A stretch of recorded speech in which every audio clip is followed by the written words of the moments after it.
morning, everybody. Welcome back. Last day of the year. Wow. It's always an interesting day, right? So looking back over the. Can you hear me? Can you hear me, Oleg? Yes, I can hear you. Okay, Very good thanks. here. All right, thank you. Yeah, looking back over the past year, a lot to reflect upon. How well do we follow the rules? How good is our system? How many markets are we trading? A lot of reflection today, and the weekend will be fun. The year is over with. We're going to do so much better next year. I feel like the pressure is uh, the first month or so. If we don't do well, we lose money. We got 11 months. 11 months to make it up, and then all of a sudden the year's over. We didn't make it up, or we did. But I guess 2023 has been kind of quiet compared to 22, which was better with those bonds doing so well. Managed futures CTAs trade a lot of bonds, so 2022 gets defined as a great year for managed futures because managed futures CTAs did really well. But I think more diversified trading was really good in 20 and 21 as well. So hopefully 23 we'll see some more trends, more direction, more outlier trades. That's what it's all about. Finding those outliers, finding those big winners, and not letting things get out of control, letting those profits run. Um, got a lot of good tweets this week, and we're going to get into those very soon after we hear from Oleg. Take it away, Oleg. Hi, Jerry. Hi, everyone. First of all, I want to congratulate everyone who's here or who will listen to this and the record. I want to congratulate everyone with Merry wish you and your families Merry Christmas and Happy New Year. And I wish to all of you to be healthy. First of all, to be healthy, and then to be wealthy in 2024. And of course, I wish a lot of traded markets, a lot of outliers for all trend followers. So here's my my point, my view of life. So if you're healthy, wealthy, and have a lot of traded markets, it's a very very happy period. And I wish you a very happy period, 2024, prosperous 2024. So this week I was making notes from part two of the Better System Trader podcast with Jerry, and it's really wonderful present for me and for all of us. This Better System, it's three-part there, and I have published already my notes from part one, and I will publish my notes from part two today or tomorrow. And I'm very happy when I share such wisdom, knowledge, and understanding help a lot of people. It's it's really important. And I want to share right now words of Jerry that he said. They want to talk about their core system and their money management system as it is one thing. But I don't agree with that. You have your core system, your entry, 1x, stop loss, and then if you have to use this oppressive overlay of money management and risk control on a daily, weekly basis, you are no longer doing the system. It's great. It's really great because if we are systematic, we must understand all the elements of our systematic way. We must be robust. We must be good diversified. We must have a risk management in the proper way. And really, if we have discretion in our risk management, we are it's a step in the way, in the direction of being a discretion trader. And it can ruin your account at the end of the day, especially if it will be unexpected situations, crisis environments, so on and so forth. And sooner or later we will see. very, very different things. And as Jerry always say that if you trade small, you are really in a very good situation, and you are prepared to many surprises. And it's great to understand, and in fact, it's one of the biggest secrets of trend following. It's a very big secret of life is to follow your rules and trade small. And great secret, really. So, as always, I'm very happy to be here, and let's get started. Happy New Year! Thank you, Oleg. Well, let's see here. No one wants to really talk today, so um, I will. I want to start off with. I think I had some bookmarks here. I wanted to mention. Let's see here. Oh yeah. Oh, I really like this one. So excited I'm getting. Really like this one paper that I posted from TransTrend. No, yeah, TransTrend. Investing is not a beauty contest. It's really good. They write really good papers and they're pretty interesting. And I don't really fully understand them all the time. They're not heavily loaded with math, but I don't know if Harold writes these or other people, but they're very philosophical. And sometimes I never know where if I'm on the same page with Harold. Uh, and it was really interesting in the sense that I'm pretty sure Harold is a member in good standing of Managed Futures that does a lot of vol management, correlation management, the soup of constantly monitoring and adjusting positions. Somehow, with a straight face, they're still trend following. They say, and though they don't use stops, he's very proud of not using a stop loss. I saw that on LinkedIn yesterday. He may have called it poison. It was a little difficult to. He said the word poison, but I'm not sure if that's what he really wanted to be tied to that statement that using stop losses are poison. But but in this particular post,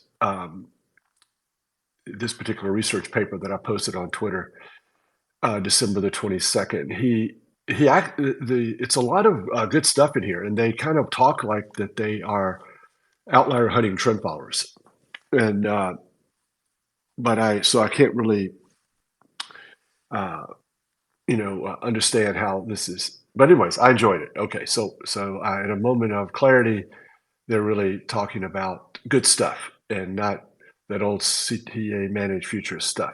Okay, so here's the first quote I have here. A high Sharpe ratio isn't necessarily aligned with most investors' ultimate goal which is to achieve long-term capital growth. There are various ways to increase the Sharpe ratio by paying a risk premium. The end investor pays that premium while the manager gets the award. In other words, optimizing for Sharpe a little bit is going to cost the investor some long-term capital growth. And what I found interesting about that was after this sentence, there are various ways to increase the Sharpe ratio by paying a risk premium. He has a footnote, and I thought this footnote was quite amazing. And I posted the footnote as well. I remember back in the day when I was in college, I took this economics course, and this professor it was like my first or second year, and this professor was very difficult. And this class was very hard. And I remember the test. You had an option of a true false test, or you could answer like 5 or 6 discussion questions. And I probably was the only one in the class who figured out pretty quickly that if you wanted to get a good grade, you had to do the discussion questions.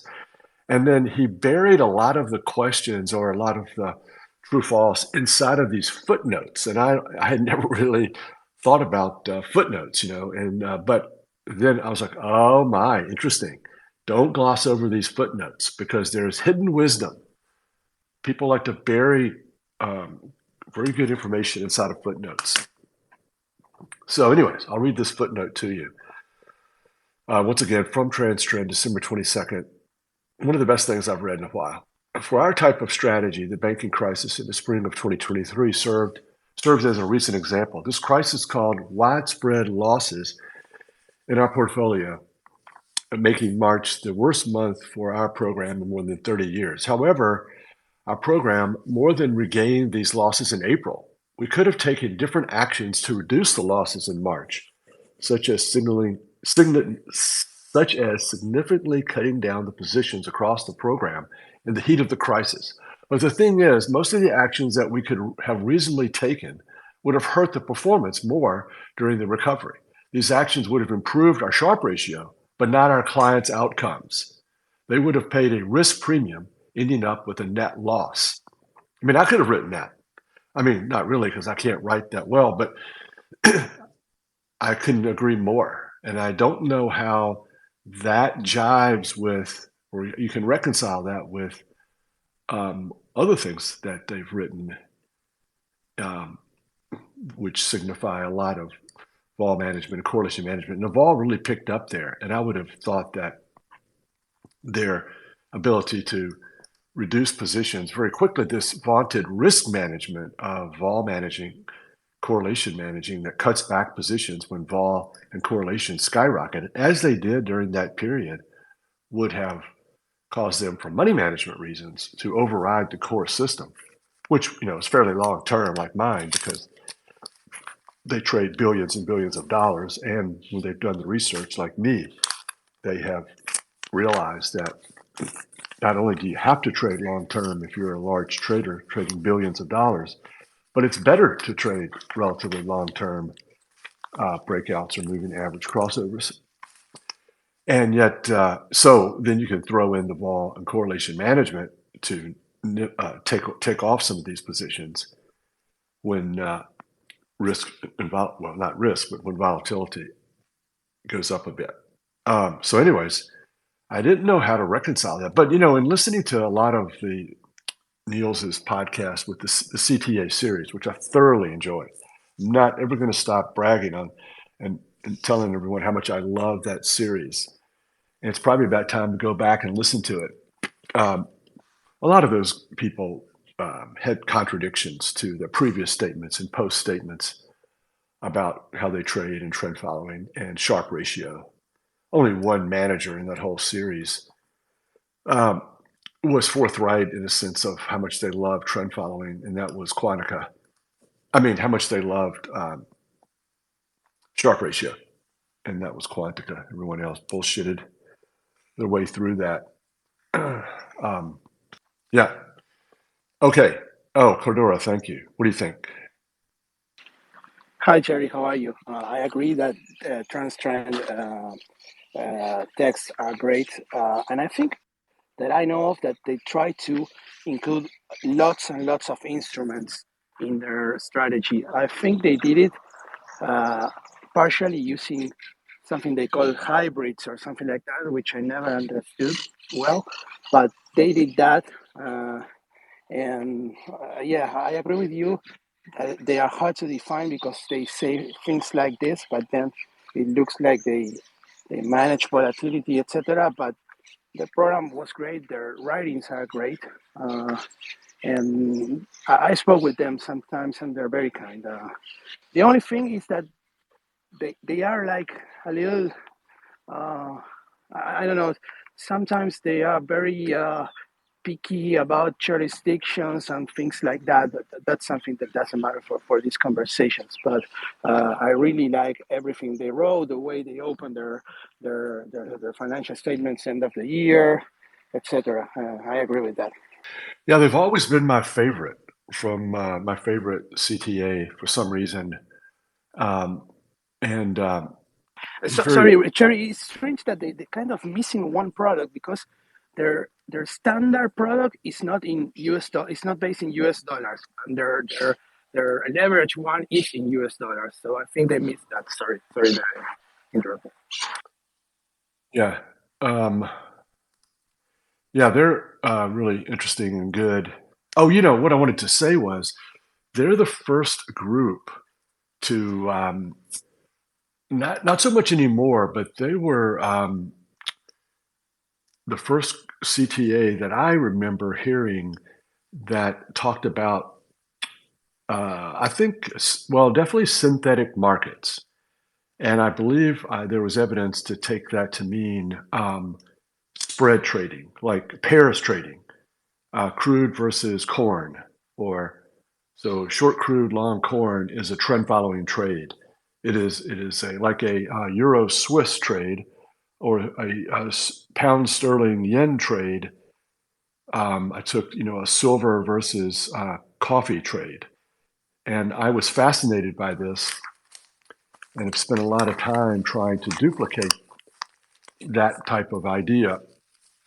Um, and I finally have figured out, I think, the way to handle those from my perspective of um, creating synthetic market, like that, and doing a one entry, one exit stop loss on that sort of synthetic pairs trade, not relative strength, in some sort of less than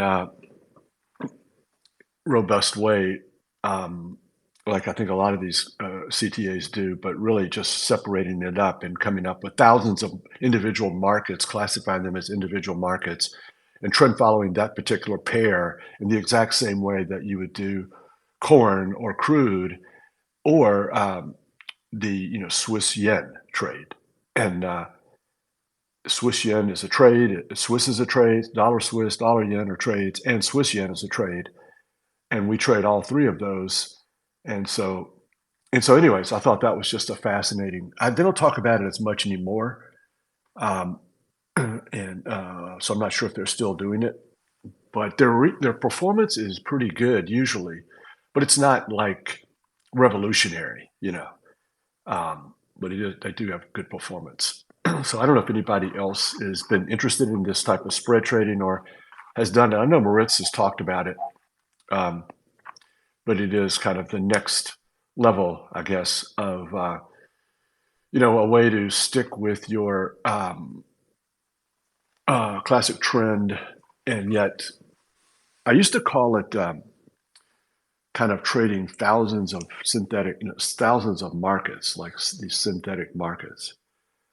Um, but now I think it's once I've sort of looked into it, it's been an obsession of mine for I don't know how many years. I'm embarrassed to say, but I think it's more like thousands of systems. It really just you're going to be short the yen and long cocoa against like all the other markets, let's say, pretty much. But so you're picking up that cocoa trade and that yen trade when you pair them up, and it's I think it's more than trying to say it's thousands of different markets. It's kind of like thousands of different entry and exits. You'll have different exits and entries when you pair it up with other markets, and so that'll give you quite a bit of diversification. You can get out of some of these trends probably a little quicker um, than and not have to kind of take profits based on vol and correlation, but just the relative strength or the relative performance of another market that's kind of paired. So when sugar was crashing, it took me a long time to exit sugar. But if I had sugar paired with something that was pretty strong, I probably, I would have gotten out of my sugar quicker. Not sure if it would have been more profitable overall, but it is kind of an interesting way of looking at things. Well, Jerry, maybe that's the way they avoid using stops, right? Because they kind of diversify the signal, the entry signal or exit signal, and so that way they have the same bet for an outlier like crude, but they have it divided in many counterparts of the trade, so they go in and out in steps, so they don't have stops. That's right. I mean, I remember when a long time ago, Niels made a point that Dunn doesn't use a stop loss, a stop, and So I kind of tried to move away from making that kind of like a bottom line in my thinking. As long as you keep the losses small, and I think you're right, this is one of the many ways to do that. You're essentially not because of the vol and correlation management, and I think there's probably some relative strength in there for these managed future CTAs as well. Not on a trade by trade, one entry, one exit stop loss way, but in this sort of soup of trades that they're doing, constantly adjusting, they're probably keeping the losses small. So it's a little bit of semantics, but it's also kind of like, oh, okay, you don't have a proper stop loss. 3 ATRs from entry, we're going to exit. But we are going to keep our losses small. So I think that's fine. And then I'm the one who keeps giving people way too much good information, which is that if you optimize the stop loss distance from the entry on the back test, it is very close to the average loss when you don't use a stop loss. So my stop loss is lose X ATRs, but if I didn't have a stop loss at all, and it was a one entry, one exit, no stop loss system, my average loss would be about the same as the stop loss that I use, which I just used because I optimized it on the back test.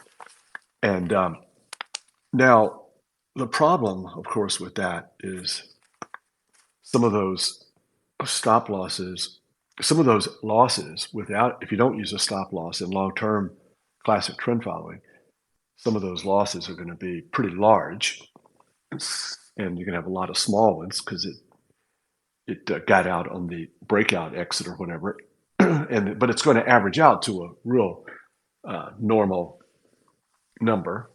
And so my idea was, well, if it's not no cost to performance to be a little bit safer, then I'll just go ahead and use that stop. I'll just go ahead and use that stop loss. I agree. I agree that first of all, we must have small losses, and but I like to use, and I don't know any other approach which I can use in effective way without a stop loss, because for me personally, stop loss systematize my trading, my system. It makes it's an element that makes my system more systematic. It's for me personally, and as I remember a few years ago, Maurice said something similar to that. So I know that there is an approach to trade without a stop loss, and maybe it can be effective. I don't know. Maybe yes, because then Down Capital used such approach for many decades. But I never did so, and I don't know really. Maybe if I will do the back test, I will find these solutions. But I don't want to do this for me personally, because I like to use stop loss really very much, because it makes me feel more in more robust way, in a more systematic way. It's my personal opinion based on a huge amount of data. I sort of base it. I sort of would base it on. I mean, I would be very comfortable using a stop loss, um, even if it was a small amount of data that says I should use it. I mean, like I said, if it doesn't look like there's any huge negative to it, it doesn't even have to be overall positive. But if it's just slightly, if it's positive or slightly negative, in order to put in another level of risk management and be prepared for something I've never seen before. And I think that's what it's all about. It's like, go ahead and throw things into your system that they don't seem necessary. I don't think it's 100% necessary to trade so many markets. So it's not hugely necessary to trade with a stop loss. But look, there's no downside. And one of the things we keep preaching is that trend following makes money and navigates decently periods that have never happened before. And you get into these situations where it's never really showed up on the back test. Then all hell breaks loose, like COVID, and you'd probably be very happy. You're going to lose money during COVID. I mean, I think I went from plus 9% on the year to break even in a matter of days or week. And so I'm not sure what it would have been if I hadn't have, before COVID hit and before it all hit that news and the markets were reacting, if I hadn't have taken um, some positions off just systematically due to the stop loss being hit. And I probably had less of a drawdown during that period. When you look back over the data many, many years later, you're like, oh, well, I can see now that we survived that period. And we actually did well during that period. And that was a pretty good year. Um, so who gives a crap about stop losses and what happened in that 1 month? Well, let me just tell you, during that month, I really cared.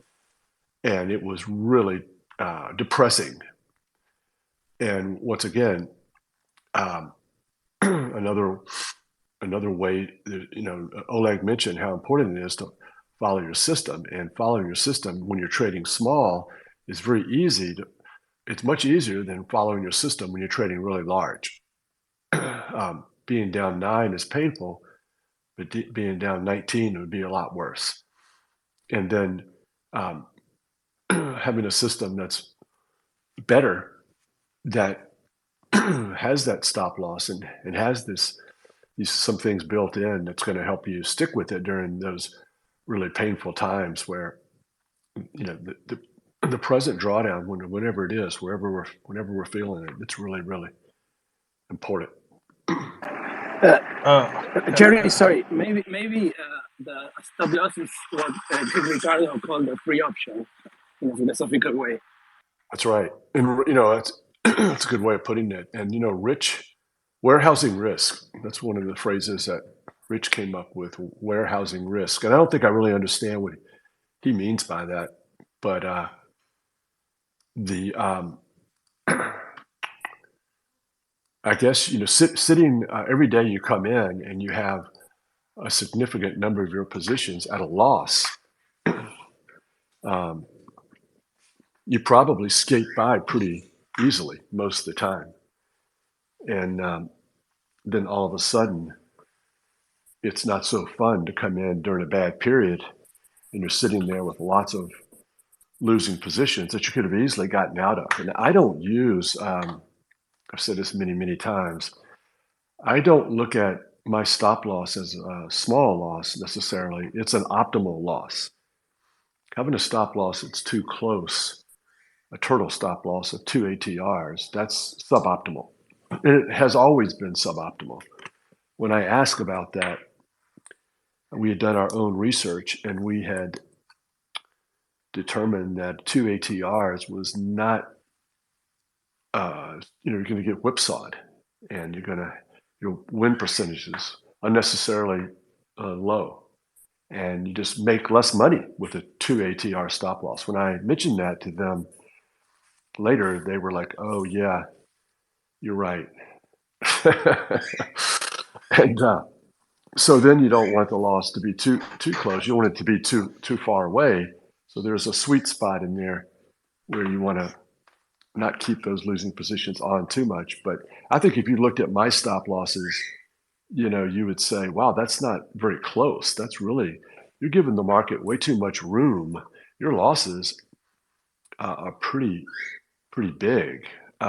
Most people kind of get in. There was a quote, it may have come from Cordura, about David Ricardo, and I think you tweeted that this week, and Yeah, I read it. that's what I said about the third thing that we didn't understand, which is never refuse a free option. Maybe a stop loss is that free option that Ricardo talked about. You could see a stop like something like that. Yeah. Well, if you read that, I think I tried to read that quote precisely as you posted it. And it was kind of like interesting because he basically, maybe he didn't mean this, but he chose the words. And he basically says, if it's at a loss, get out. immediately if it's at a loss. And so that's pretty close. That sounds closer than two ATRs. As soon as you get the trade back, you get your fill back, and you look at the screen. If it's a loss, you should get out. And so I have definitely 100% seen a lot of people trade that way for long periods of time and be very successful. Uh, a half ATR approach.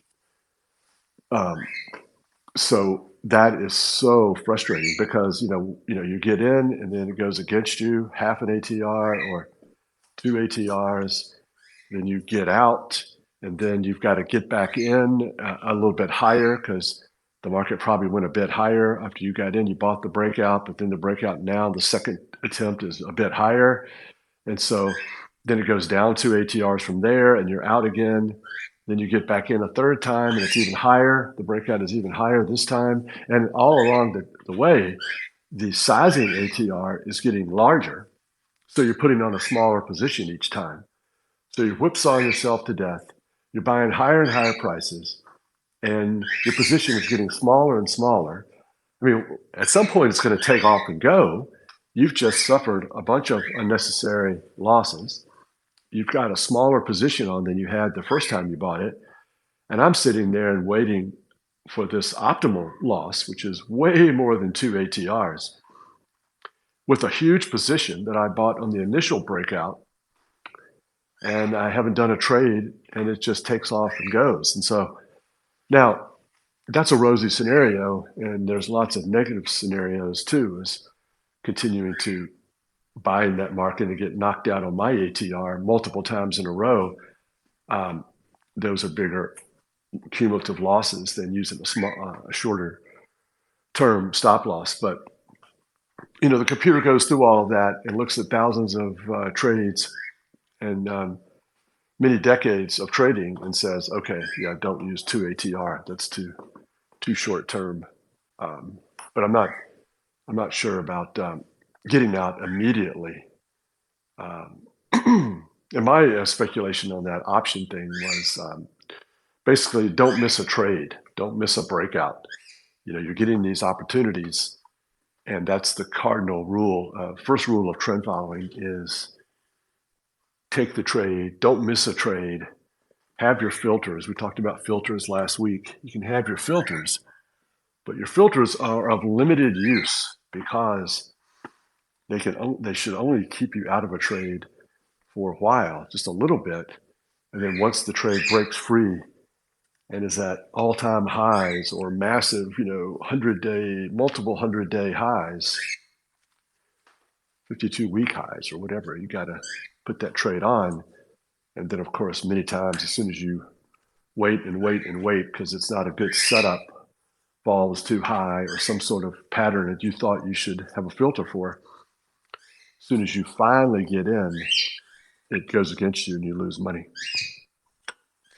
I like these topics. I always like our topics, but I like today topics especially. And as I have said before today, that it's very important philosophy and mindset to understand that you must trade small. And by the way, in the recent conversation with Jerry on the podcast that I have mentioned today, he said, Jerry's quote was, if you trade too large, it is going to impact your ability to follow your system and follow your rules. You are going to panic, and you should panic if you are trading too, and you should panic if you are trading too large and you're losing too much money. You should panic and you should trade smaller. It's great because I remember when in 2015 I was speaking with one guy. He is a trader, and he said that he he's panic. He's in panic when he trade. He understands how to trade. He has his own system. He has good rules, as he thought. As he said, I don't know what was his rules, but he said that it's okay with this systematic approach. But he is in panic. And another trader who saw his trading said that his face of this guy become red. Red. His face becomes red. Maybe he had a high blood pressure or something like that. And I said, my opinion is to trade small. I think that the best recipe for you and for all of us to trade small. Don't trade too much. And he said, "Oh, it's a great, it's a very good idea to trade small." And I have seen that how it was my opinion, my words about this in 2015, how it impacted this guy in a good way. That it's a secret, trade small. So, and it's really a very important thing. And about ATR stop, about tight stops, I have said before that I had a lot of research on this topic. It was especially short-term trading research. But I have mentioned that if you have, for example, two ATR stop, you must risk two times less if you have four ATR stop. So the tighter your stop is, the more you will be whipsawed. Here is a situation with position size, and so it's part of risk management. All this, and in a short-term trading, for example, I began to speak on this topic. That in short-term, for example, if you have four ATR stop loss in a short-term trading, for example, you will have 20% profit for a year and 10% go down. But if you have two ATR, maybe our ATR, uh, two ATR, twice less, twice tighter stop, you will have twice bigger profit and twice bigger drawdown. And more this maybe nervous or more risky situation with these gaps or something like that, more risky situation, more hidden risks. So you put yourself in a more risky situation. So I would say that, and I have said this before, that 1% risk with 4 ATR stop and 1% risk per trade in 2 ATR stop is two times. If you trade 1% in 2 ATR stop, it's two times 2x higher risk. It's my opinion based on my own research in the short-term space. Jerry, I think that the short-term traders were mostly influenced by old school. I mean, in Latin America, for example, there were a lot of late 70s and 80s traders who were all for using short-term and tight stops. They were very wary about not letting losses be too big. And I think that that's the style that they grew upon and they passed to people like me who listen to them, and they prefer that and they still prefer that. Maybe you could say they are stuck in the past or whatever, but they are very worried about growing losses, and they think that using tight stops and short-term signals is the way to avoid that. Of course, they're not doing so well these days because those signals are failing for many years. But I think that's one of the causes that that idea grew. I mean, it was really tough for me, to to change and listen to the research that we were doing independently of the turtle systems. And now going from a situation of 1984 through 87 of making 200% a year, then in with big, huge 50, 60% drawdowns, trading short term, then going to starting Chesapeake and trying to make 20%. That was easy, but just paying attention to the research that said, oh, not only is that more optimal to trade smaller, but also to trade longer term and just sit there. And it goes against everything that you had done and experienced in the markets. And so it was very difficult to do that. And then you just sit there and you build this experience watching these markets and seeing that when you have these big reversals of trend, that sometimes they keeps going down and sometimes it goes right back up. I mean, not right back up, but it goes back up. That's happened in a lot of markets. It happened in cocoa, and orange juice. Did not happen in sugar. And so when you see these things actually happening in real life, as a human, you're like, oh, I kind of need that validation, but you shouldn't need it. You should just follow the back test. And it's very difficult because you're like, why am I sitting here um, with these positions that most of my friends or competitors are getting out of because the trend has changed. I think I read something about, I think it was some post, a trans trend post, and this sort of issue popped up again. And it's just something I feel like that I'm not, I don't really, it doesn't bother me usually, but it's this issue of using rhetoric to describe a back tested system. And I think it's harmful. And the easy example is you do this back test, and it says, "Wow, I really do need to be long term in order to maximize the profit and maximize these long term trends." And the risk measurements are not using vol and sharp. So that's what it'll tell you. You can hardly be too long term, and then your brain starts, and the people around you start saying, but the trend has changed. But the trend has changed.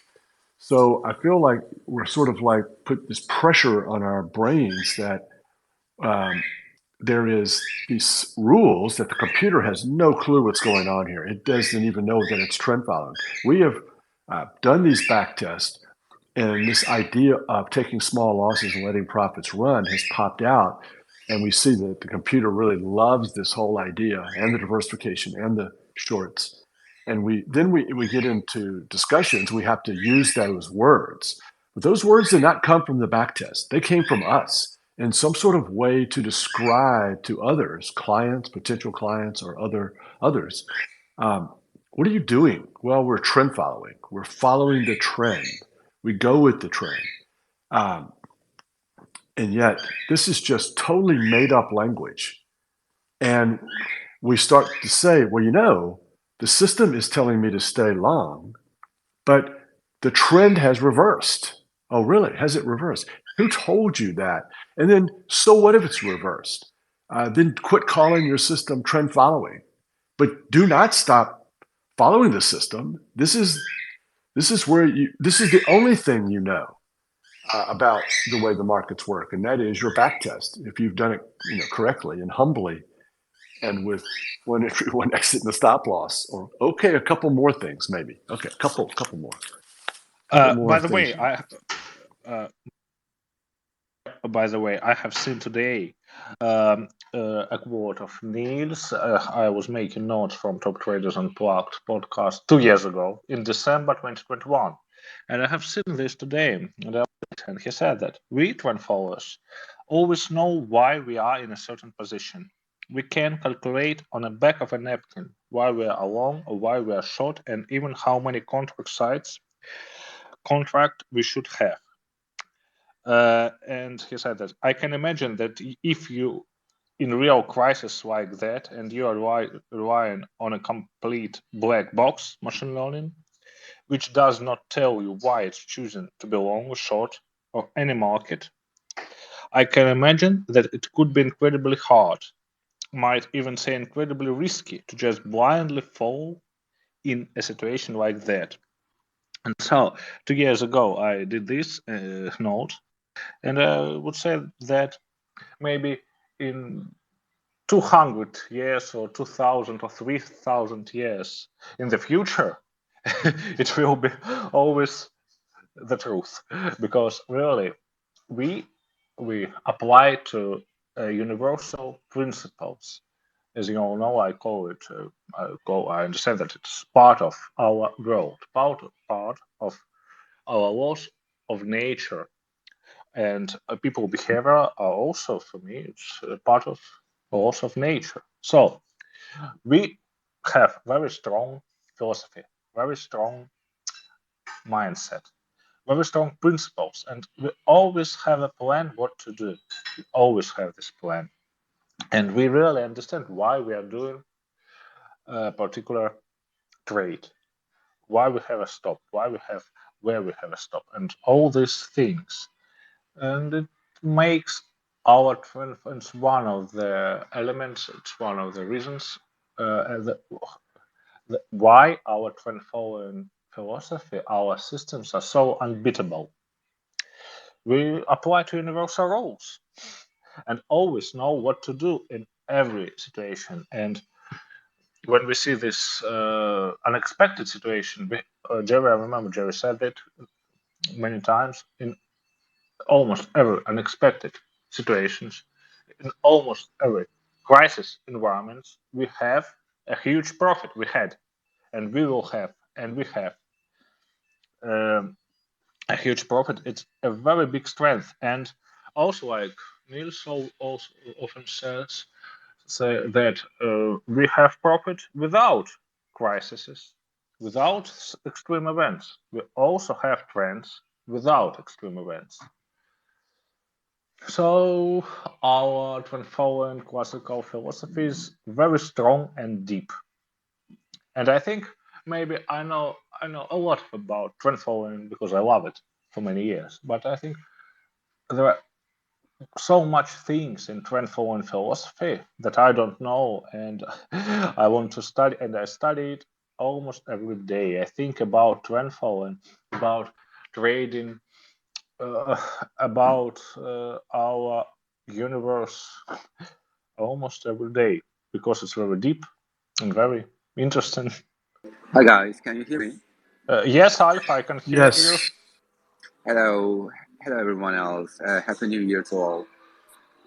You know, I just did a quick remark with regard to the diversification, in the sense that the more you diversify, you do not necessarily end up with the law of diminishing returns. So, especially in terms of the single name stock trading, you will notice that if you're running a small portfolio of 15 to 25 stocks, maybe 30 stocks, then you will not be able to capture the returns from many other stocks, like 2% stocks, that are 20% stocks, that are 200% stocks, that are 2000% stocks, that are 4000% stocks. So really, there's something else related to the selection bias. So you have to come up a diversified portfolio to be able to access to those outsized returns when it is the single name stock trading, and that's why the law of diminishing returns do not apply into to the diversification. And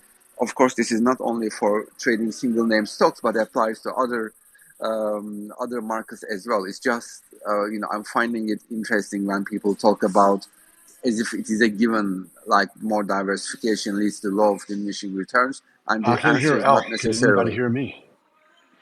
Yes, I can hear you, Jerry. I can hear you, Jerry, and Ab is speaking. Right. That's all. Thanks a lot, guys. Cordura, you heard me speak? Yeah, I think I hear both of you, but you don't hear each other, or Jerry doesn't hear you. But you just finished speaking. Yeah. Yeah, exactly. Thanks a lot. Darn, Alf, I didn't hear anything. I had to log off and log back in. What did I miss? Um, I mean, not much. I mean, I was just saying that the diversification not necessarily means law of diminishing returns. Because some people talk about the fact that the more you diversify, you will eventually end up with law of diminishing returns, but not necessarily. Not in the sense of trading single name stocks. So there are tens of thousands of single name stocks with varied return streams from 2% to 2,000%. So, trading a handful of stocks, trading 15 to 25 stocks in, in a trend following setting will not give you the outsized returns or those outliers, you know. So that's what I was talking about quickly, Jerry. Can you hear me this time? Yes, thank you. Um, yeah, I think that you're pretty much right. I mean, obviously, I'm up to 400 markets now, 200, 200 stocks, 200 currencies, commodities, and interest rates. But I do think that there is a diminishing benefit, but there is like a zero cost of adding markets, and then you get to trade smaller and small bet size. Helps, especially if it's a market that is not really correlated to too many other markets. Um, if you're trading a lot of currencies or a lot of interest rates, they're all kind of correlated. So you do have small bet size, but you have a lot of those markets, and they're all pretty correlated and can be. It does matter a bit. I mean, I look at my positions and trades every day, and I'm frequently almost getting long interest rates now, but not quite all long all of them. So, the markets can be highly correlated in certain sectors, but your positions are not that correlated because um, I'm about some of the highly correlated markets. You're long some and you're short others, or flat others. So it's not just the markets, but it's also overlaying the trend following on top. Now, if you're if you're if you're and as I think everybody now has kind of come to the conclusion that if you're trading these long-term models, that without regard to any sort of volatility and drawdown of open trade profit, if you trade a lot of different markets, hundreds and hundreds of markets, then you're really helping the portfolio because these drawdowns can be sort of brutal, and no one likes them, regardless if it's the right thing to do. But since you're trading so many markets, you are minimizing um, the impact on the portfolio. You're trying to minimize the impact on the portfolio uh, by trading all these markets because you're not doing anything else to solve the problem of volatility. And hunting these outliers to maximize that, you do need to let them go irrespective of the volatility. Now, if you constantly are vol managing and vol targeting, and you're trying to minimize the impact, positive and negative impact of the outlier, then I think that they are correct. You don't need to trade hundreds of markets. Um, you can trade, and so it doesn't really. I think now you're back into the normal statistics where 50, 60 markets is probably more than enough. The yen is not having is the yen's personality is not being fully realized because as these trends get going, the vol kicks up and you're going to be peeling it off. So the yen starts looking more like some of the other currencies.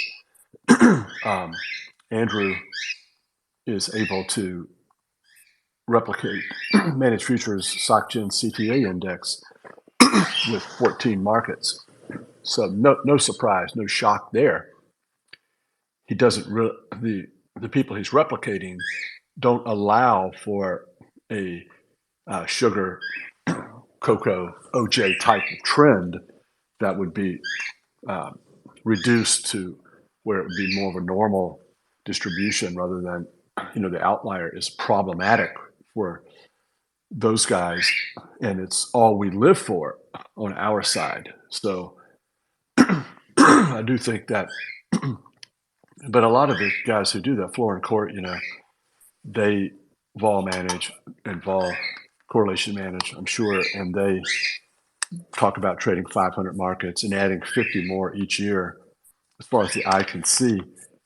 And so that's more probably like a marketing and they promote this idea that the markets that they trade, which are not heavily traded by other speculators, let's say, are better trending markets. They're better trenders because it's foreign court and all the commercials, and there's no these outlier, these trades don't get corrupted by too many trend following CTAs. That's another one of their big marketing things. And I don't think there's any evidence to that anybody has found outside of them, let's say. But Jerry, going back to trend, when you grow up, the number of markets you trade using those kind of synthetics or hybrids, what they say. One of my concerns, I didn't thought a lot about it, but one of my concerns was that spreads would be kind of similar to very short-term interest rates, meaning that will be very low volatility price changes, and then big outliers. The big outliers were great, but the very, very low volatility, say for example, something like crude against nat gas, will make you grow very, very big positions. And that's was one of the things that made me stop thinking about those synthetic trades, which they diversify because at the end of the day there are different markets or instruments, but I think they're a little different than a pure new market. I don't know if I'm myself clear. Oh, I agree. I mean, I think they're different, but I wasn't following your logic there because, so one of the things that happens with a spread trade is that, so you're trading the spread, but in some of the examples I gave a few minutes ago, the spread is just going to be dominated by a big trend. So, if you pair the yen up with a lot of all the other markets, look, the yen is dominating that trade for most all of them, because it's a yen trend, and most other markets are not really trending very much. And so, and basically what you're doing is you're kind of when you get an entry on a pair's trade with the yen, for instance, you have to size that trade based upon the volatility of the pair. And the volatility of the pair is going to be obviously impacted by the correlation of the pair. So if you're looking at your ATR calculation over the past 20 days or 15 days, whatever, you want to use 30 days, whatever.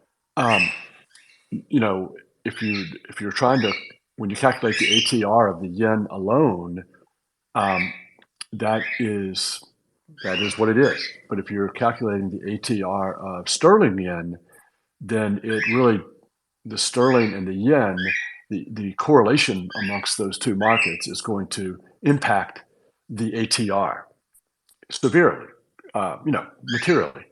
And so if that ATR is low, if the correlation between two markets is relatively high, you're going to put on a gigantic position, a large position. So I wasn't following your logic as it relates to, I think you were saying that and so if the trade has a trend, a small little trend, let's say crude versus heating oil, then, that's not going to, the difference between those two markets is going to be small, right? It doesn't need to be large because you've got a massive position on, because those two markets are highly correlated. And so you look at the movement in the crude, maybe crude's up 5%, heating oil is up 4%.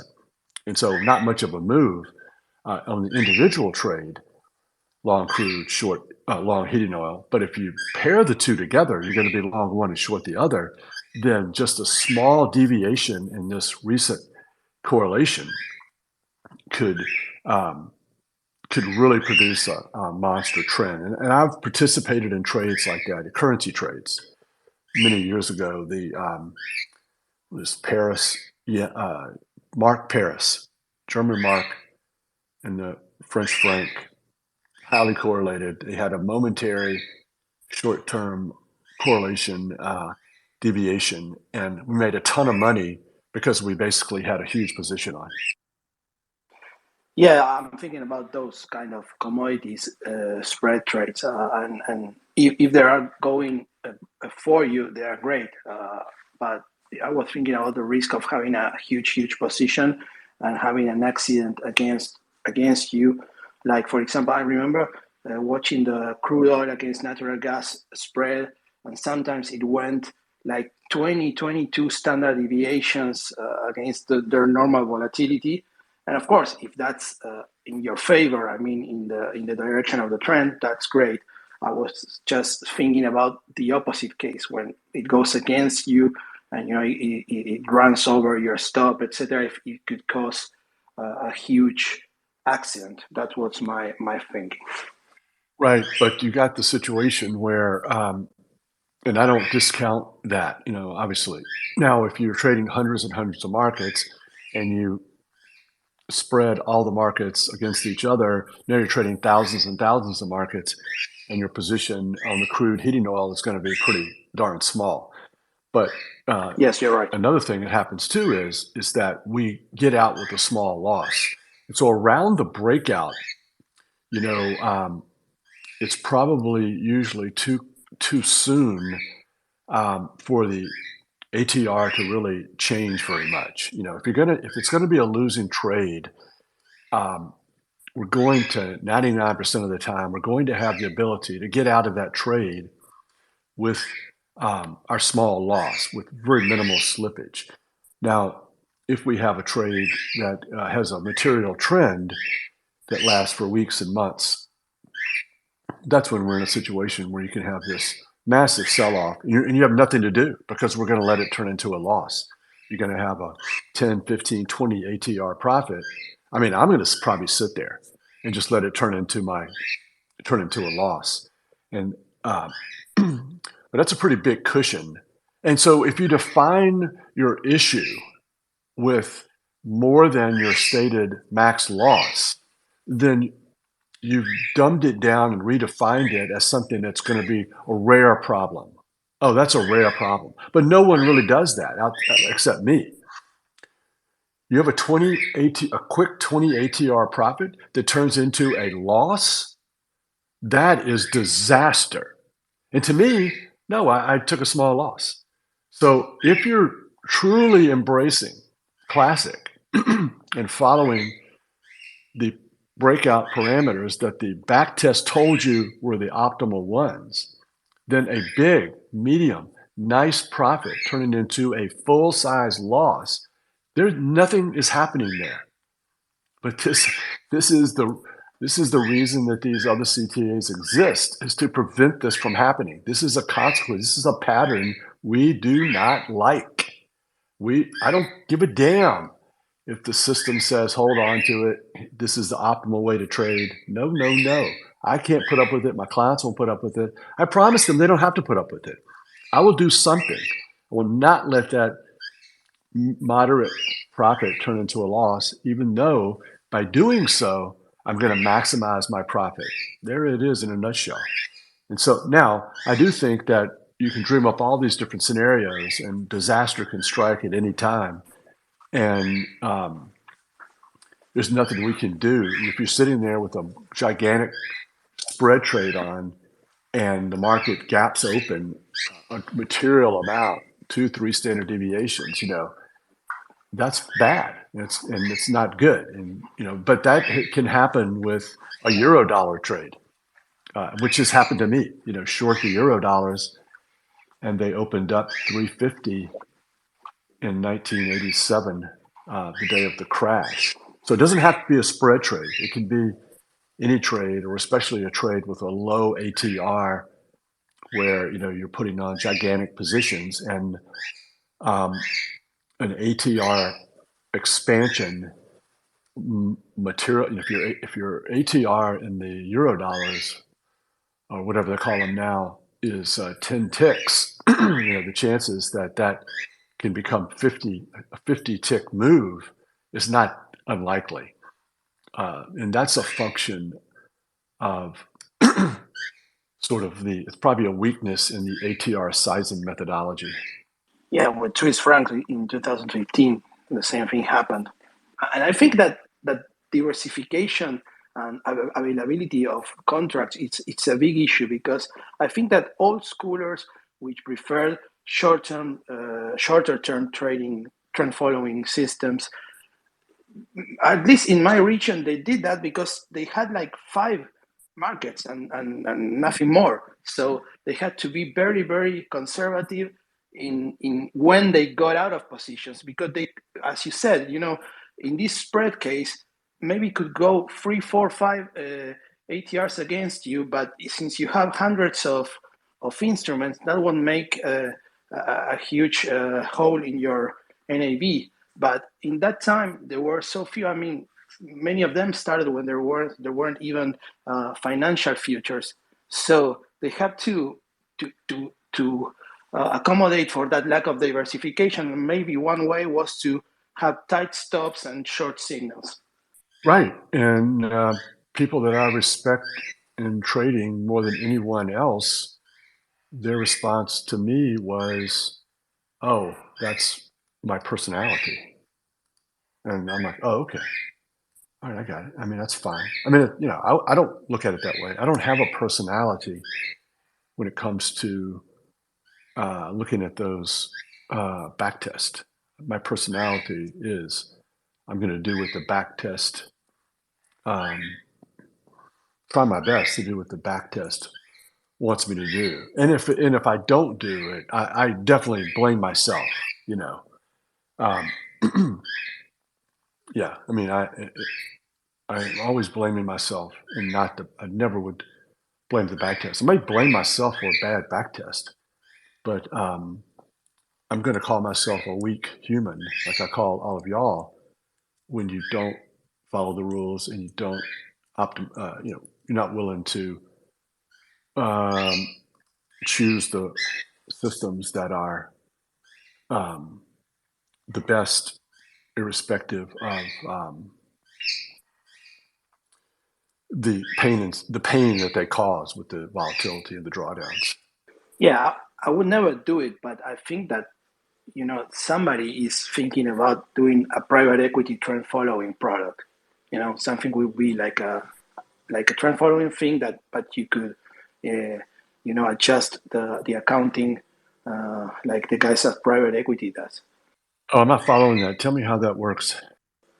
No, I mean, one of the things that private equity have for them is that they don't show you the volatility. They manage the volatility. Sometimes when they go bad, they don't show it on the NAV, and then when things go better, they just have a little less profit. So they smooth the equity curve.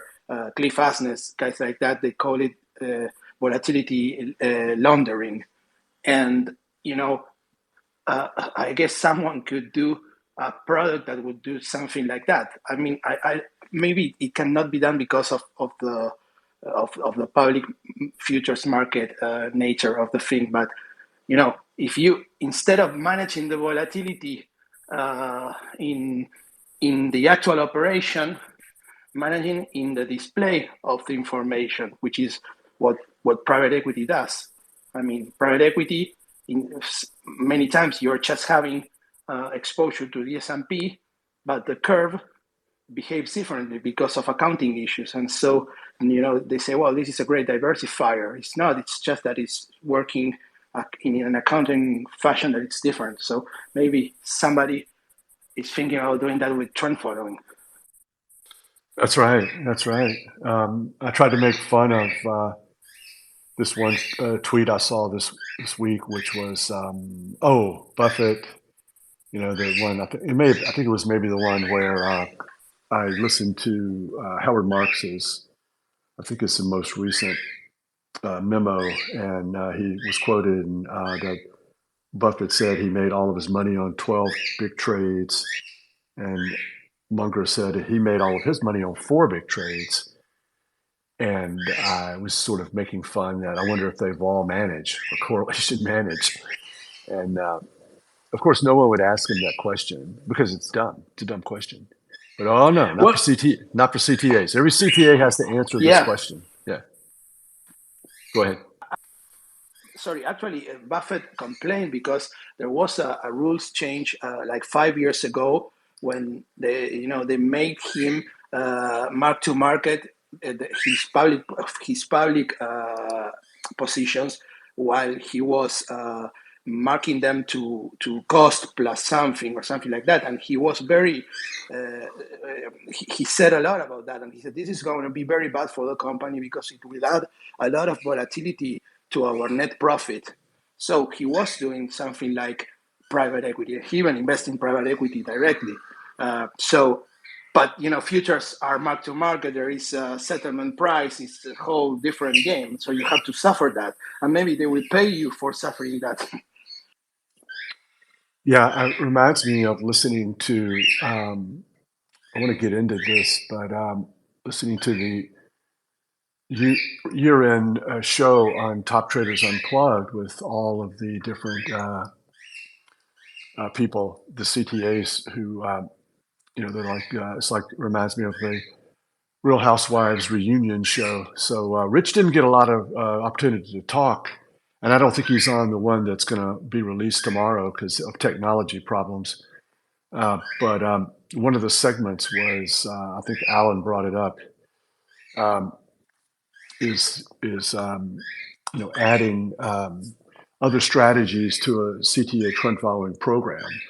Trend following plus nothing is not as clear because like trend following plus nothing can kind of be um, rightfully assumed to be, well, it's just trend following and we don't add pattern recognition, short-term trading, mean reversion, carry trade, um, and that sort of stuff to it. And I think that's what Alan was bringing up.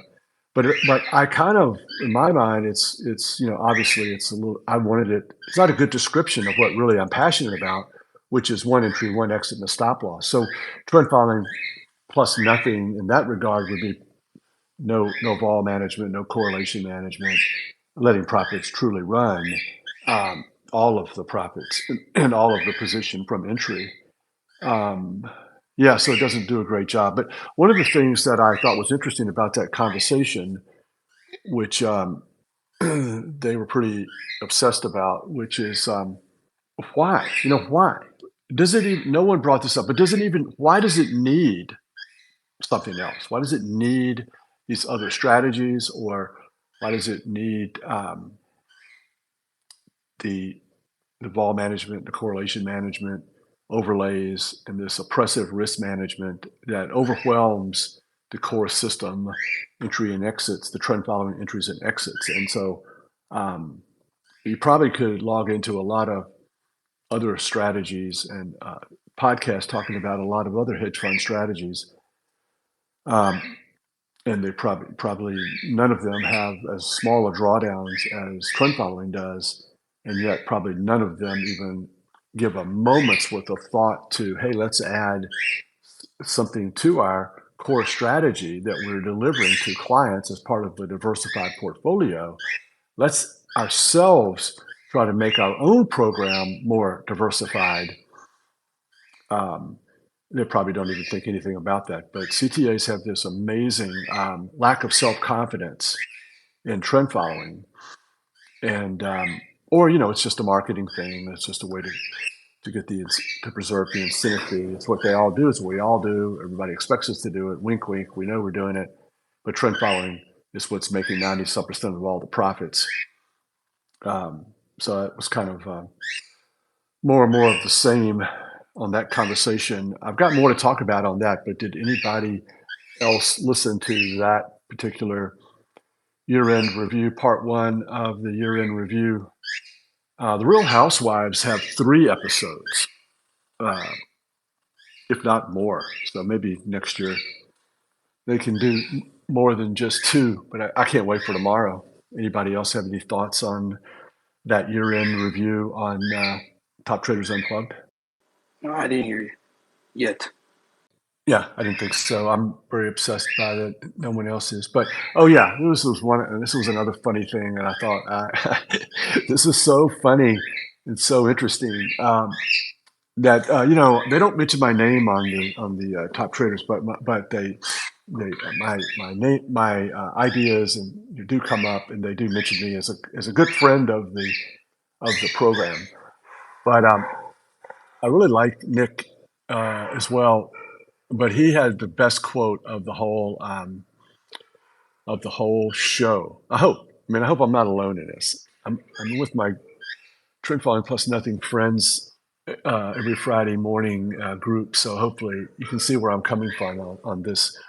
But I was so amazed by this quote from Nick that I even posted it as my pinned tweet. I changed it. I'm really slow at changing these pinned tweets because I put a lot of importance on what I'm going to put up there as my top tweet. I want to try to influence young minds. And so, anyways, I just said, you know what? I've got to put this as my pinned tweet. Here goes. We have been thinking for years. This is Nick speaking, Goldman Sachs. We have been thinking for years how to complement a 60-40, but I haven't seen any radical view coming out and saying, do we have to complement it? Or possibly try to think of ways of replacing it. Oh my God. Right? Right? Nick, you got to listen to Trend Following Plus Nothing Spaces on Friday. That's all I talk about is get rid of the 60, get rid of the 40, get rid of 60-40. Trend following stocks, bonds, currencies, commodities, hundreds of stocks. Long and short, there is your replacement. There is your radical view, your radical idea to replace 60-40. Nick. I guess the weak thing about trend following, if you can say it's weak, it's the lack of narrative of day to day things. And things like 60-40 have a lot of economic reason behind it, even accounting reasons and things like that. And trend following is much more sincere about what happened, and the very real reasons that it works are very philosophical and under the hood. And that's something I think that always goes against it. I mean, even when you listen to the Trace Elliott wave or the Elliott wave guys, they have more arguments about what happens day to day than we do. So, that's something that makes a hard sell. Hopefully, it will be a hard sell. Or, I mean, it won't get crowded in terms of trend following. Yeah, I mean, I think trading futures is kind of weird too. Futures and yeah, I don't know. It's definitely it's definitely unusual for people to choose. They did get into a little bit of how of managed futures and how managed futures is like a bad, not is a goofy term. And Rob tried to make the point that you know um, trend following the market. If you're a trend follower, you have more in common with people who that other trend followers, and we shouldn't make a big distinction between what market you're trend following. He's definitely wrong about why trade stock. Why do you have to trade stocks? Why is this silly issue brought up? But versus stock indices, does it really matter? And you just got to do the research to get the right conclusion, and then of course none of them would trade commodity indices or the dollar index and replace the individual markets with an index. But I mean, accounting. I mean, maybe you have the same experience. How funny it is to show an accountant a futures account, and they will see that it's everything in cash and it moves, and they will say, "I don't understand this. Why does this move if it doesn't have any assets in it?" That thing by itself is, it's hard to grasp for something that comes from the world of fully paid securities. right, yeah, it is. It is very odd. We were watching this TV show last night, The Gilded, It's on HBO Max. The Gilded something, and it's. She was like, "You need to watch this. It's starting to get interesting. There's a lot of stock trading going on, and then there's people who are going short and losing a lot of money." She's like, "Explain this shorting to me. How does this shorting work?" And I'm like, "Okay, well, that's stock, so it's a bit different than futures, and I got to figure out a way to explain it." I'm like, "Can I just say that it's betting, and if you want to make a bet, you can. Someone out there will create the mechanism for you to bet. If you think something's going down, trust me that they'll accommodate you and take your money." And but she wanted more of an explanation, so I tried to give it to her. But yeah, shorting and all that sort of stuff. It's not investing. It's speculating. And if we, I don't know though, but some people have cracked the code, and probably with institutions and the multi-strats, and that no one understands what they do, and they just are intoxicated by the returns and the small drawdowns. Hey everybody, Happy New Year. I hope everybody is having a great holiday season.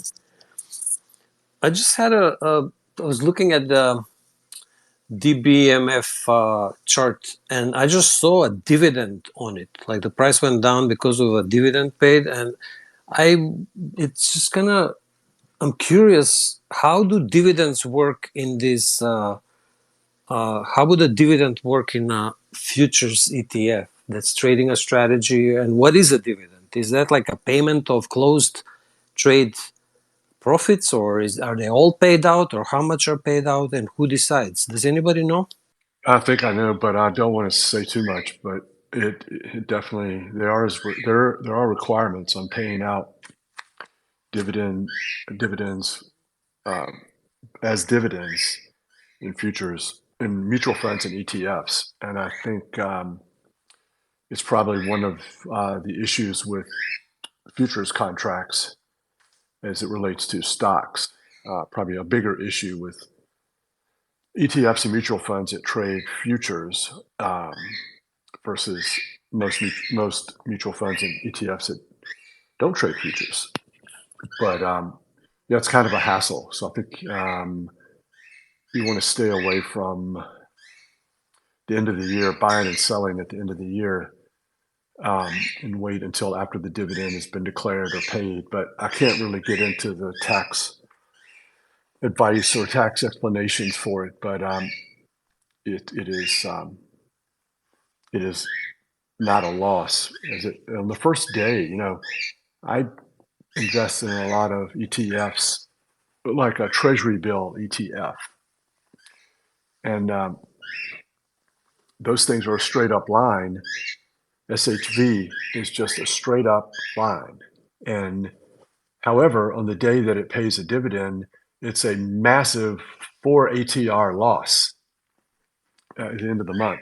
And then the next day, they do the accounting, and it's back to being a straight up line with that loss is gone. So it's a temporary negative thing that gets washed away when the prices get adjusted. Okay, so it only shows now. It was a few days ago or whatever, but then historically, when you see the DBMF historical chart, they're all adjusted for it, and it doesn't show in the historical series, because if they still stay in the series, you would have to adjust for them if you're trading them as a strategy, no? Yeah, I mean, as long as um, if the dividend is paid or announced on the same day that they lose a lot of money, then but the part of that loss that you see in a chart that's related to the dividend is going to be um, taken out when they finally adjust the chart, and it usually takes a day or so. I'm not sure what Bloomberg does, but yeah. And I think it's way more material from an accounting point of view. It's a big hassle. I think people really hate these dividends from mutual funds and ETFs. I think because we trade futures, we still have to deal with it on the ETF. The ETF doesn't get rid of it. I'm pretty sure. We have a mutual fund as well, and they both have that same issue, and people just absolutely despise, from a tax point of view, this distribution idea. I also have a question. Yeah, I've done analysis on synthetic trades, and they're useful in building a portfolio. But I have a question for those who are contemplating it or researching it, especially from a classical trend following perspective. How, like, when you look at a pair, let's say crude oil and natural gas, so what is the product that you're looking at? Is it the difference, one minus the other? Is one divided by the other? And if it's the first or the second, doesn't that also affect what kind of back adjusting would you have to do to the future series in order to be compatible with the spread formula that you're going to be using? Or there's something third as a solution? There's quite a few alternatives, but I'm interested in how people would approach doing that. Right. I think you've got this one issue on, like you said, if it's futures, you need to create the data, the data you're going to use to trend follow, you're going to apply your entries and exits to. So that might be a ratio. But if it's a futures, you've got some issues there with, you can't divide continuous contracts by each other. So you have to overcome that, which I don't think is that difficult. You can do it from a special code that you write that properly connects continuous contracts, or you can do it in other ways as well. So that's the first issue. It's an issue. My experience has been people need to realize you should not divide continuous contracts by each other. You can't divide. And then, so then once you solve that issue, okay, now I'm going to properly apply my trend following. I've got to buy, I've got to sell, a long and a short. Okay. Second issue you hit on, which is more problematic and tougher to solve, at least for me it was, and that is the sizing of the positions. And so you got to figure out, I think there's a couple of non-negotiables if you really want to do something that's materially good and decent and different, and that is you have to base the entries and exits on the ratio, the spread chart, the ratio or whatever, something like that. It's the difference between the two. So you're trend following the difference. And as I said earlier, though, this difference sometimes is just going to be overwhelmed by this massive trend in cocoa. And because almost all the other markets I'm pairing it with are just sitting there, not doing anything. So it's the same cocoa trend. Okay. But that's okay. It's going to give you some different entry and exit prices and days.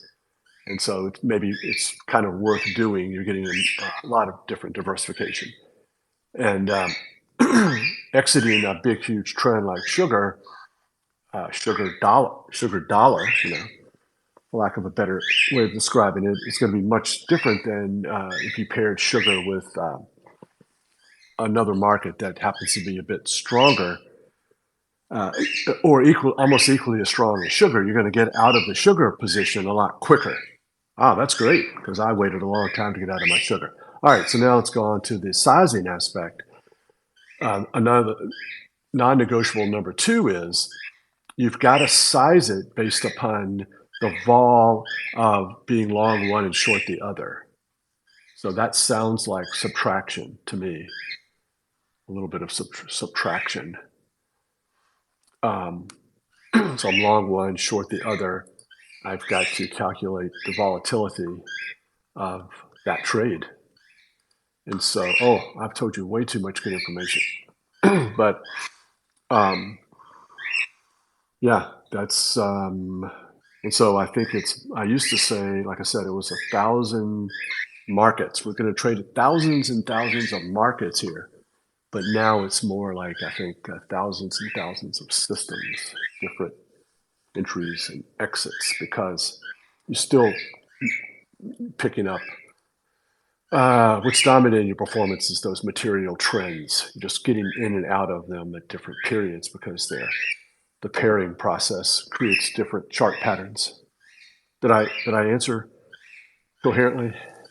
Yeah, that was a great answer. And I would just comment that just like adding more systems and markets, like diversification across any dimension smooths out the portfolio returns. Also, adding synthetic markets adds as another level of diversification. And as you said, mostly like so let's say you have 100 markets, right?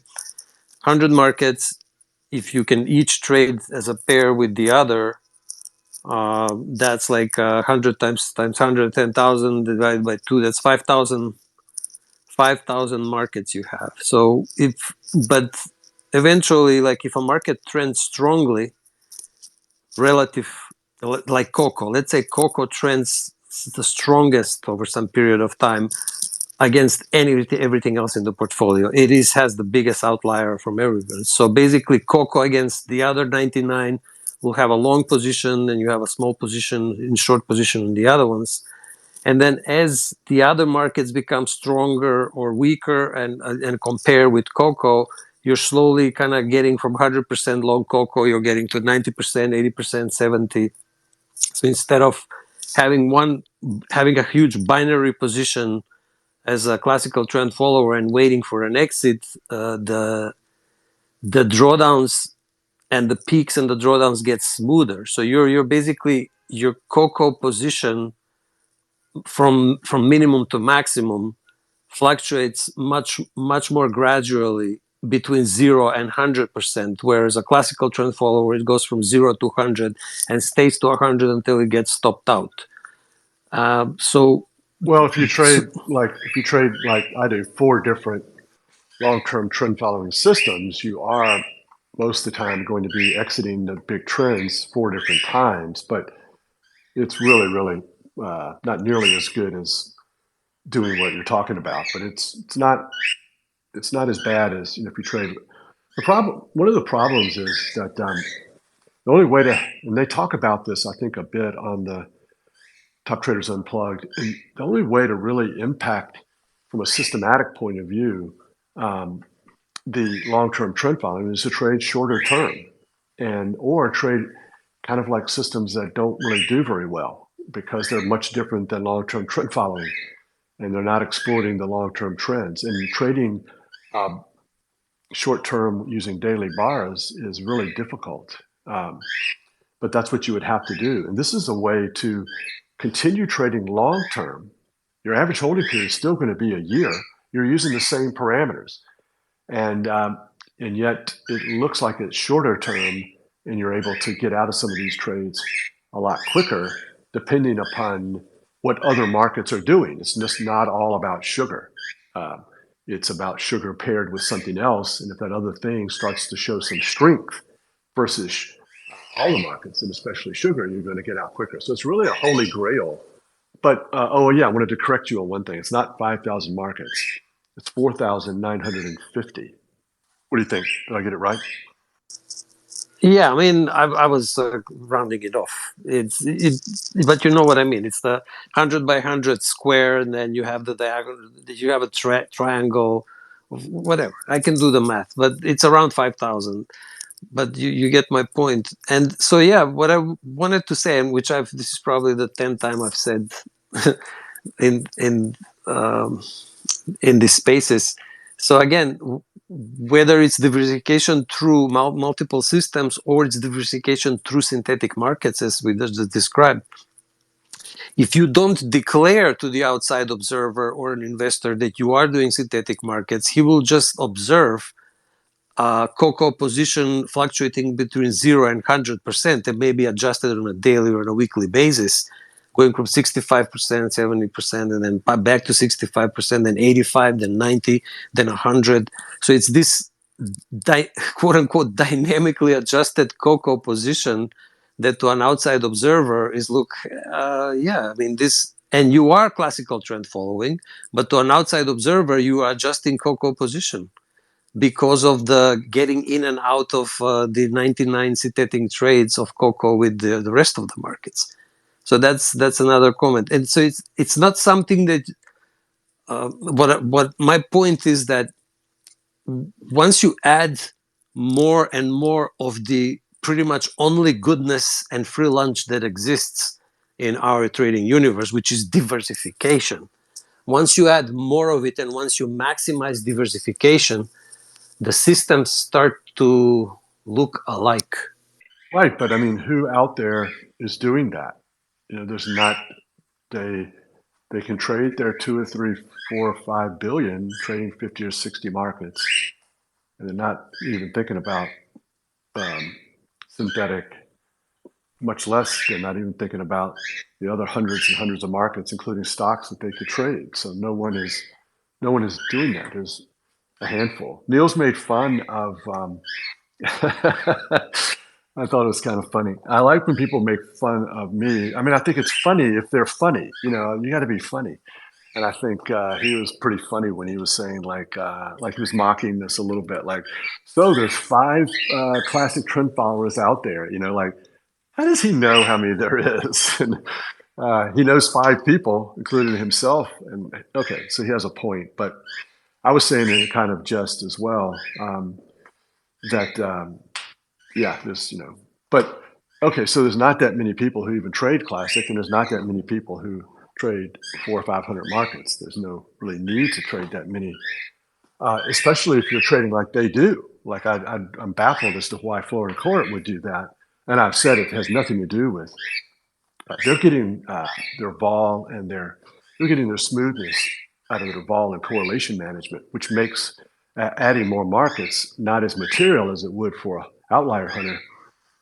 And so I think they're doing it because they can say that they want to be able to say that they're different and these markets are superior trenders to all the markets that are in the US, mainstream futures markets in the US and Europe. Well, I think there is something to be said about. I think there is their edge is actual. It's an actual edge.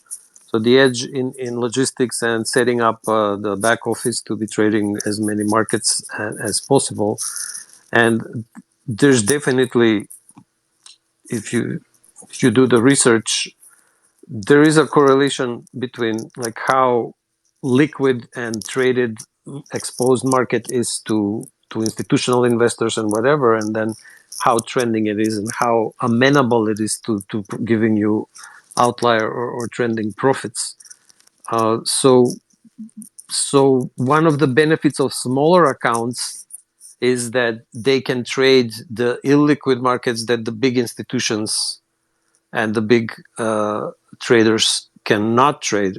And so you can probably rank markets by liquidity, let's say, or there's different ways. But if you rank them and then you choose 10 or 20 markets of the less liquid ones, compare them to 20 markets of the liquid, and then run any trend following strategy, the illiquid ones will show you better equity curves than the liquid ones.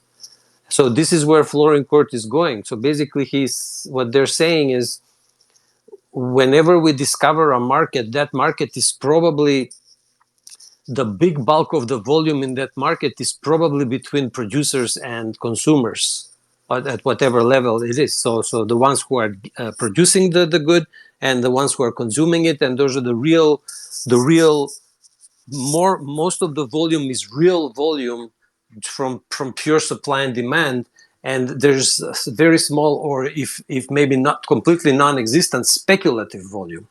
So if the first speculator that enters a market which is 99 or 100% pure supply and demand for the commodity or for the market, that speculator will actually extract the most profits from trading it. Of course, it will be very illiquid. It will be not very easily established through back office and whatever. And then once a market gets discovered and more speculators enter the fray and start to extract that profit, then that profit starts to get shared with more and more speculators, and each speculator then gets less and less profitability. So trend following becomes less and less profitable on a risk-adjusted basis. So the point that Flooring Court is making to his investors is this is a real edge that we're after, and it's a proper edge. Yeah, well, I definitely agree that the edge it is quite a feat what they're accomplishing by setting up all these markets, and they talk about that is really it's really hard to do, and they're good at it, and they somehow I believe them when they say that they can how hard it is, and they're the ones willing to do the grunt work, and they have already identified 50 markets per year for the upcoming years. So that is, I believe them when they say that. I think they will do that. But I, as I said a few minutes ago, I don't think that I'm skeptical that a back test would show that small markets or their markets are well, they can't really do too much in the liquid markets because they're pretty large. Um, and I do think that I haven't seen research on that. I know he did the research or he was going to do it, and I think his conclusion was that it wasn't much there either. He didn't see anything there on a long-term back test. But I will say that these markets, they will not function that well if speculators dominate. So it's really a question of speculative trading compared to um, non-speculative trading, not an absolute number of speculators, but the percentage. I think the percentage needs to be sort of low for it to be optimal.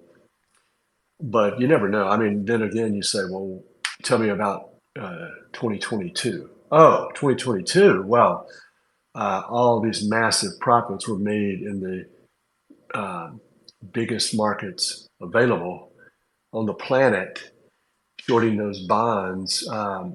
You know, then it makes it sound like all these little issues about how many speculators there are just seem pretty irrelevant. Can you imagine not wanting to short European and U.S. government treasuries because there's too many speculators? Oh yeah, I disagree with his statement or plan that he doesn't want to trade the 100 liquid markets that everybody's trading it. I don't see a reason why you shouldn't be trading all of them. There's absolutely no reason. Diversification is always there and it always helps. And to just not trade markets that are liquid and especially if you're trading size, because they can the 100 most liquid markets can accept a lot of capacity, a lot of capital, which you may be capacity constrained if you're only trading less liquid markets. So you maybe have to shut down your fund at 2-3 billion, and then you say I cannot accept anymore. We can't find any more new markets to put all this money in. But with trading the 100 markets, you can adjust the distribution and you can grow to 20, 30, 50 billion easily. So maybe his plan is to be, again, like all these other trend followers or CTAs are, he's trying to make himself look, guys, you have already the other liquid markets in your other portfolios in the 60-40, in the mutual funds and whatever. You're exposed to stocks and to bonds already. Now I'm going to give you exclusive exposure to what you will never see.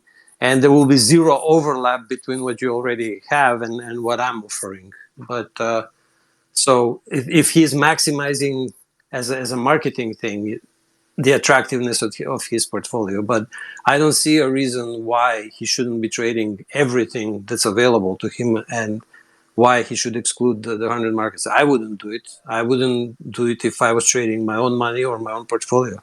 So Yeah, I agree with So that. That's all good. I think that was a good explanation. Um, I like that. Now, it's a sad situation, isn't it? I mean, because this is the plague of managed futures. You know,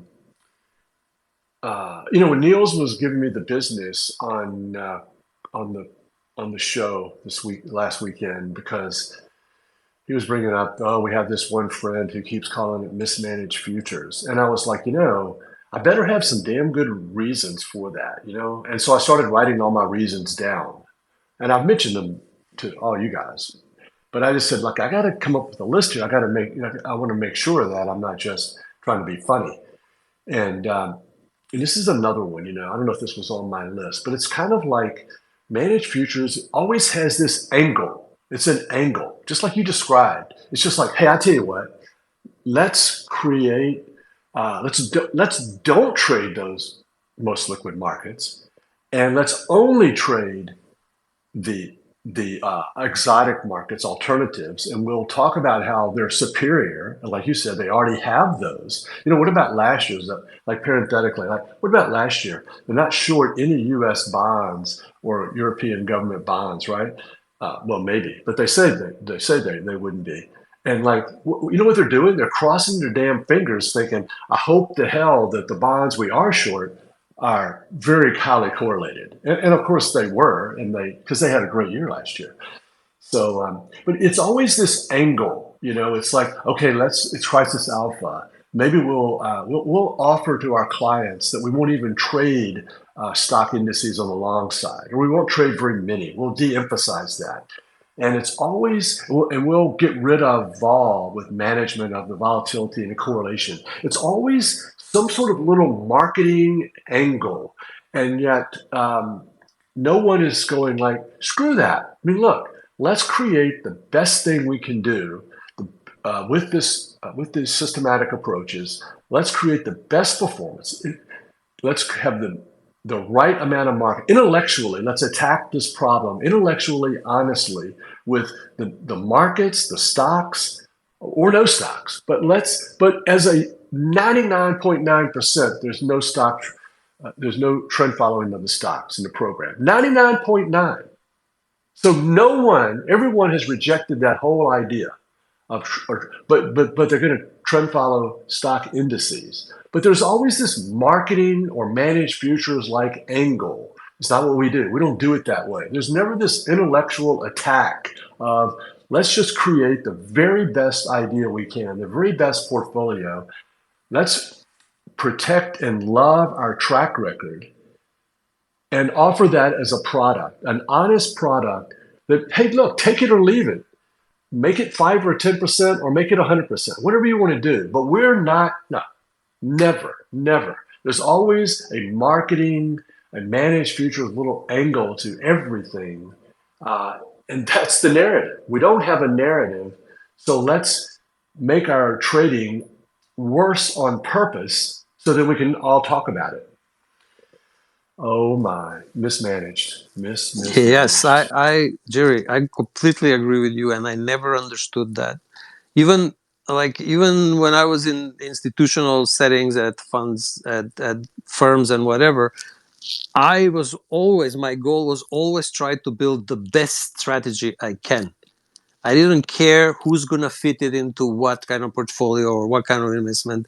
My goal for the last 20 plus years, 25 years, has been to build the best portfolio of strategies, signals, markets, and whatever that I would be willing to put a huge chunk of my net worth in, my own, from my understanding of the world, from the books I've read, from everything. And this is the best. And I cannot understand how all these other people in our industry don't have the same goal. Like they go, oh, I'm going to build a pairs trading strategy. It's going to be perfect, and I'm going to be this exact expert on this narrow view in the universe, and this is what I'm best at, and this is what I'm going to do. I never understood that. and absolutely, there is a variation that it's funnier, which is Plus, I to have build a this product crazy idea that I want to create this just the best possible, trend following strategy to see what trend following can do. No one knows what it can really do. Does it need all of these things? You got to max out the markets. You got to trade stocks. You've got to give trend following every advantage that every other strategy can have, and not have it fit within what managed futures CTAs call managed futures, and we don't do that in managed futures. That's their whole thing. We don't do that. That's not what we do. Well, my ultimate loyalty is not to that. It's to the clients, and to give them the best trend following experience possible. And I just, and it's going, I think eventually it will succeed because it's the right thing to do. I may not be successful, but eventually it's what happens in business. In the history of business and capitalism is the better ideas win out eventually, even though the old guard of the industries try to prevent it from happening, and we get better. Everything becomes better and better at a lower and lower price. So hopefully, I think this will occur maybe 100 years from now, but these guys can't define, managed futures can't define and overwhelm trend following. It's quite the opposite, regardless of what fits in with their marketing plans. But all right, 8:54. For me personally, we ended on a very high note here. I hope everybody has a great New Year. Celebrate safely. Get ready for January the 2nd. Hit the ground running. Thanks for being here, and I'll see you next Friday.